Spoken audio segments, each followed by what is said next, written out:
स्वागत है आप सभी का आपके अपने चैनल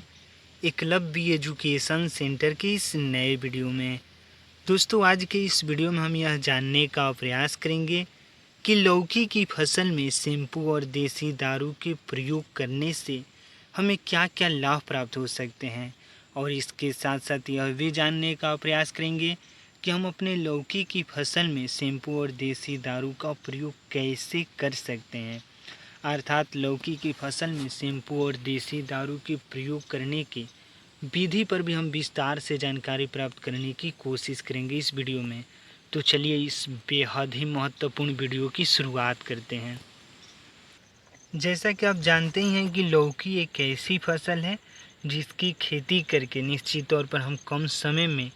कम लागत में अपने लौकी की फसल से ज़्यादा लाभ प्राप्त करने में सफल हो सकते हैं।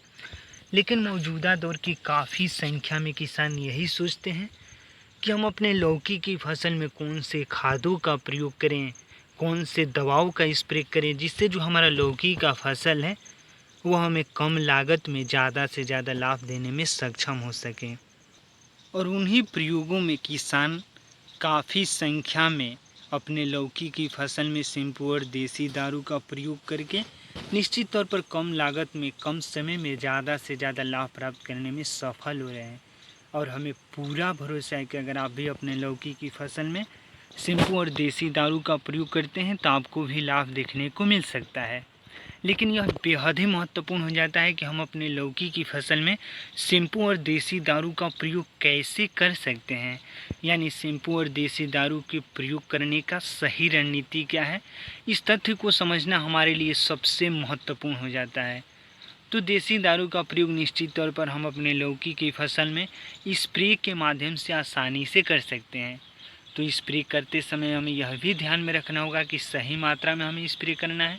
यानी 5 ml प्रति लीटर के हिसाब से हमें देसी दारू को ले लेना है। और इसके साथ साथ 5 ml देसी दारू और 2 से 2.5 ml प्रति लीटर के हिसाब से हमें शैम्पू को ले लेना है। और दोनों को घोल बनाने के लगभग आधे घंटे बाद हमें अपने लौकी की फसल में पूरी तरीक़ों से स्प्रे कर देना है। और स्प्रे करते समय यह भी ध्यान में रखना होगा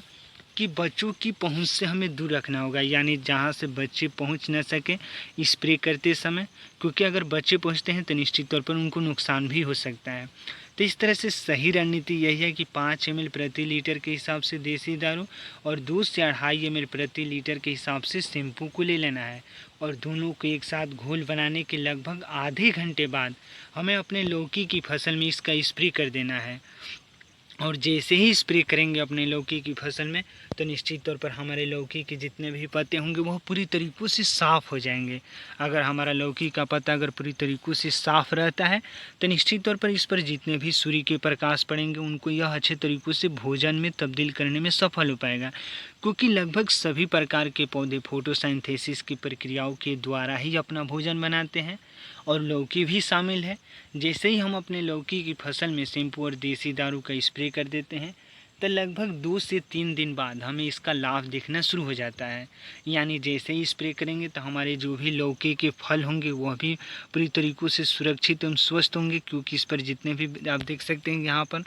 यह जो लौकी का फल है अभी छोटा ही है इस पर, लेकिन इस पर दाग लगना शुरू हो जाएंगे, यानी कीटाणु इसको पूरी तरीक़ों से नष्ट कर रहे हैं। तो इस तरह से इन कीटाणुओं से भी हम सुरक्षा प्रदान कर सकते हैं अपने लौकी की फल को। और इसके साथ साथ लौकी का पौधा भी सुरक्षित रहेगा। और यह बेहद ही महत्वपूर्ण हो जाता है कि जैसे ही हम स्प्रे कर रहे होंगे अपने लौकी की फसल में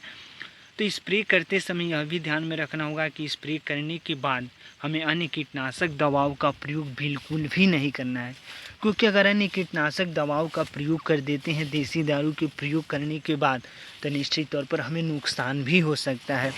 तो इस तरह से जैसे ही हम अपने लौकी की फसल में शैम्पू और देसी दारू का प्रयोग करते हैं तो हमारे लौकी की फसल में तेज़ी से ग्रोथ देखने को मिल सकता है। और जैसे ही हमारा लौकी का पौधा अगर जल्दी से ग्रोथ कर रहा है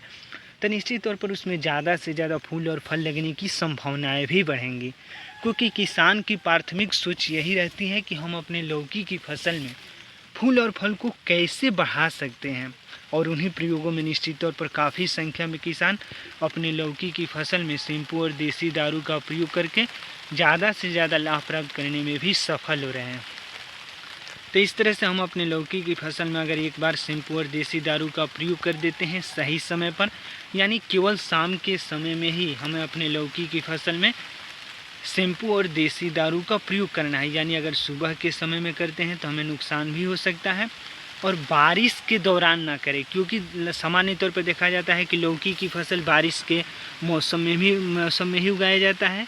और जैसे अगर छिड़काव कर देते हैं और उसके तुरंत बाद अगर बारिश हो जाता है तो निश्चित तौर पर हमारा जो भी लागत लगा होगा इस छिड़काव करने के दौरान वो पूरी तरीक़ों से नष्ट भी हो सकता है।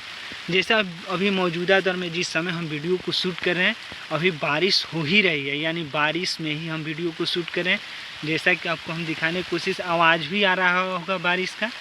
तो इस तरह से बारिश के दौरान हमें बिल्कुल भी छिड़काव नहीं करना है अपने लौकी की फसल में शैम्पू और देसी दारू का। और इसके साथ साथ जैसे ही छिड़काव कर देंगे उसके बाद हमारी जो लौकी के पौधे होंगे उनको हम हार्वेस्टिंग की प्रक्रियाओं को लगभग 10 से 12 दिन बाद ही करना है, क्योंकि अगर मान लीजिए आज छिड़काव किया और तुरंत हार्वेस्टिंग कर देते हैं तो हमारा जो नुकसान भी हो सकता है। जैसा कि आप देख सकते हैं कि यहाँ पर भी कीटाणु इस लौकी के फल को पूरी तरीक़ों से नष्ट कर रहे हैं। तो इस तरह से सही रणनीति के साथ सही समय पर छिड़काव कर देते हैं एक बार अपने लौकी की फसल में शैम्पू और देसी दारू का, तो निश्चित तौर पर हमें केवल लाभ ही हो सकता है। तो आज की इस बेहद ही महत्वपूर्ण वीडियो में बस इतना ही। अगर आप हमारे चैनल के साथ नए जुड़े हैं और वीडियो अच्छा लग रहा है, कुछ सीख पा रहे हैं इस वीडियो के माध्यम से, तो हमारे चैनल को कर दीजिए सब्सक्राइब, ताकि हमारे द्वारा अपलोड किया गया हर वीडियो आपके पास सबसे पहले पहुंच जाए और हम तथा हमारी टीम भी उत्साहित महसूस करें कि आपकी लौकी की फसल में शैम्पू और देसी दारू के प्रयोग करने की सही रणनीति में हम थोड़ा सा भी सहयोग करने में सफल हो रहे हैं। जैसा कि आप देख सकते हैं कि पूरी तरीक़ों से अभी बारिश हो रही है, तो बारिश के दौरान निश्चित तौर पर हमें अपने लौकी की फसल में शैम्पू और देसी दारू का प्रयोग नहीं करना है। और इसके साथ साथ हमें लौकी की फसल में शैम्पू और देसी दारू के प्रयोग करने के दौरान भी यह भी ध्यान में रखना होगा कि तुरंत उसके 2 से 3 दिन बाद हमें सिंचाई भी कर देना है, जिससे अगर सिंचाई कर देते हैं तो और तेज़ी से हमारे लौकी के पौधे में ग्रोथ देखने को मिल सकता है, और जिससे जो हमारा लौकी का पौधा है निश्चित तौर पर ज़्यादा से ज़्यादा ग्रोथ करेगा और उसमें ज़्यादा से ज़्यादा फूल और फल लगने की संभावनाएँ भी बढ़ेंगी। तो इस तरह से सही रणनीति के साथ हमें अपने लौकी की फसल में शैम्पू और देसी दारू का प्रयोग करना है। अगर ज़्यादा मात्रा में छिड़काव कर देते हैं तो हमें नुकसान भी हो सकता है, यानी सही मात्रा में छिड़काव करना है। अगर लौकी की फसल में सही मात्रा में सही रणनीति के साथ सही टेक्निक का प्रयोग करके एक बार छिड़काव कर देते हैं तो निश्चित तौर पर हमें केवल लाभ ही हो सकता है, क्योंकि देसी दारू में सामान्य तौर पर इथेनॉल और मेथनॉल की मात्राएं होती है और वह एक कीटनाशक दवा के रूप में भी कार्य करता है। और जैसे ही हम अपने लौकी की फसल में इसका प्रयोग कर देते हैं तो हमारे लौकी की फसल में जितने भी कीटाणु लगे होंगे, बैक्टीरिया लगे होंगे, वो पूरी तरीक़ों से मर जाते हैं, और जिससे जो हमारा लौकी का पौधा है पूरी तरीक़ों से कीटाणुओं से सुरक्षित रहता है, और जिससे हमें केवल लाभ ही हो सकता है। तो आज की इस बेहद ही महत्वपूर्ण वीडियो में बस इतना ही। धन्यवाद, थैंक यू।